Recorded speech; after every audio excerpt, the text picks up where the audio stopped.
Welcome back to another technical deep dive here in the debug zone. Today, we're tackling a big question and breaking it down with insights from other users.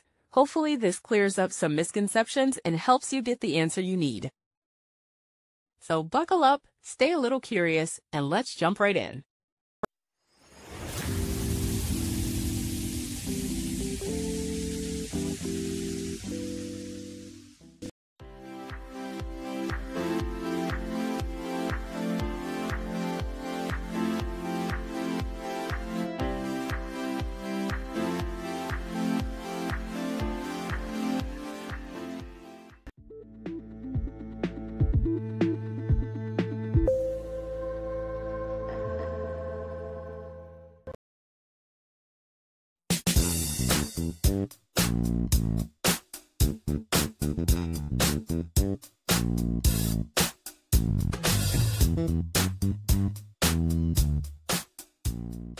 And that's a wrap.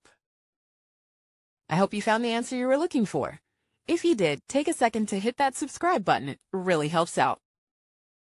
And let me know in the comments which solution worked best for you. See you next time in the debug zone.